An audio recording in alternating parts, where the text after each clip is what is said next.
So you guys are reading 20 minutes? Yeah. 20 minutes a day? Yeah, at least. Jackson, what's your favorite book? Is this a frog? Oh. Department of Corrections, Amanda speaking. I kind of see my role in this program as kind of half law enforcement, half social worker. As a traditional community corrections officer, my interactions with families would be limited. You're not there to build the support with the family first. You're there to work with the offender first.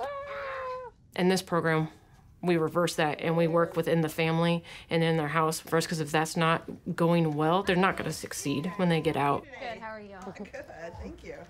Hi, Jackson. Mix it. Now you want to touch it? We watch our children's faces a lot to see, you know, if this is okay or not. Our relationship with the Department of Early Learning, honestly, it was like peanut butter and jelly. I mean, it just really fit. We all had a similar impassioned idea around, wow, you guys have all these great skills and all these great opportunities to engage kids. More, please. And we have this population where we know that there's difficulty in engaging with kids for our parents. So how can we come together and start working together? The parenting sentencing alternative law was born out of a prison reduction idea. If we could transfer low-risk or nonviolent offenders out of prison using electronic monitoring in order to be home with their kids, then we could save state dollars by reducing the inmate population and holding only those that we really need to be holding in prison.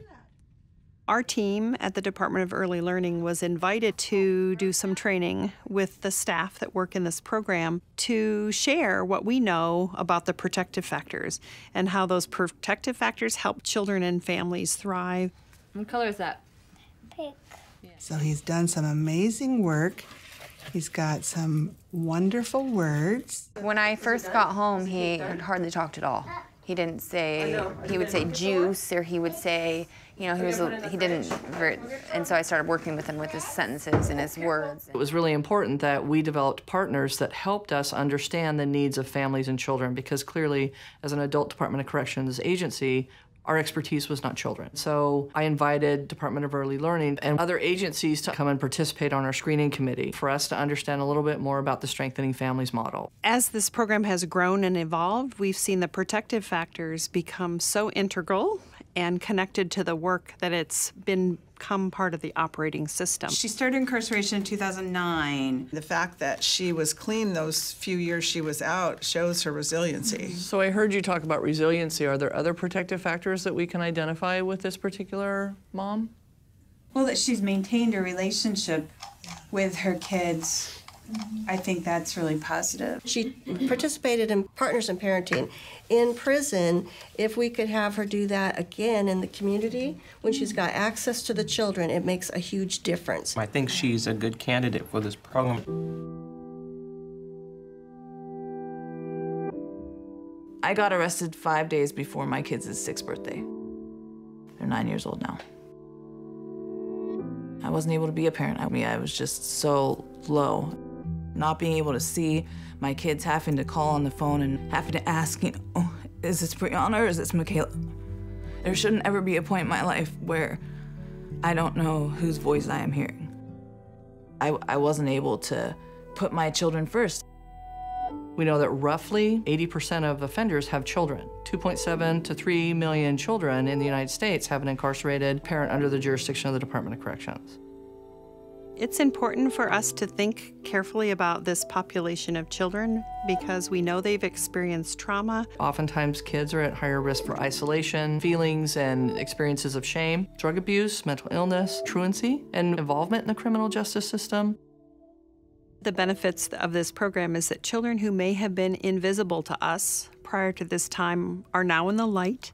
And it gives us an opportunity to ensure that those kids can get connected to the services and supports that they really need. So what we want to do is really create opportunities in this alternative for offenders to become present parents. And that means you're clean and sober first, and you're learning skills and abilities in order to put your kids first in your daily life.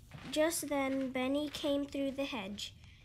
I think it's powerful if you've been incarcerated for 3 years and you see yourself as an offender to be with your family and seeing yourself as a parent first and foremost.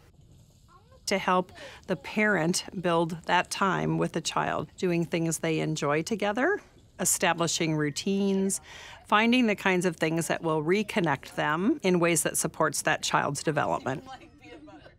What they do every hour of the day has something to do with their kids. They must read with their kids for a minimum of 20 minutes a day, and they have to have dinner time without distraction of TV or electronics. I think one of the biggest skills to learn as a parent is resilience. I might not have the best day today, but I can have a better day tomorrow. I'm gonna make mistakes, but it's building the understanding, the skills to avoid the big problems. Amanda, my corrections officer, has been really amazing. Whenever I was overwhelmed, I was able to talk to her. She immediately helped me find what I need. I'm not out there just looking for the mistakes. I'm out there giving them encouragement, but they also know that I'm an authority figure, that if they do mess up, that I will have to go down those other consequences. I don't feel like I'm failing now. I feel like I have a chance because she's been in my corner, pushing me along in the right way, you know, and I'm not cutting any corners right now either. You know, that's a big deal. The challenges that re-entering parents face are significant. There's this idea that, okay, mommy's home, everything's fine. And if you left when your child was 4 and you're returning in your child's 9, those are completely different developmental stages, complete different expectations. A challenge that some families face is navigating roles when they re-enter the community. They may need to renegotiate things with a family member that has been the primary caretaker of their child. I get a little frustrated, I do personally, because I'm not used to her acting out. I think you taking it slow, your dad and you both parenting at the same time right now, do the timeout stuff together. You gotta do the exact same things. Because if you're not doing the exact same things, she's gonna act out more.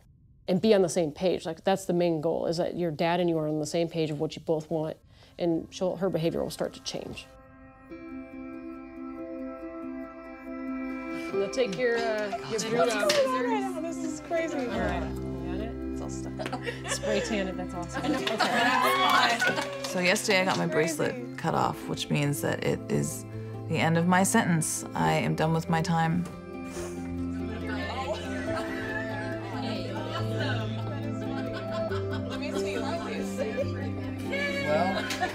Does it taste like freedom? It's freedom cake. It's the best cake ever. So there's been 301 participants who have completed the community parenting alternative. Our rate of success in terms of a return to prison rate, only 8% of the people who've participated and successfully completed our program have gone back to prison in 5 years. The state average is 30% in a 3-year period. We're saving money phenomenally around social costs, foster care costs, incarceration costs, but honestly, I think the bigger benefit is the maintaining of that parental bond. I think when offenders are successful parents, they stay out of prison. They stay engaged with their kids. When parents are engaged with their kids, we see healthy young adults. We saw in bringing our two systems together the expertise and wisdom and passion around success coming from both places, and wove that in a different way. My hope for others in this great field of prevention is that you can look for those unlikely partners. I'm excited to think that we get to provide an opportunity for others to say, hey, it can be done, and it can be done successfully and safely, and for the benefit of kids, because really what this is all about is the best interests of children. I love you. I'll see you in the morning. Okay.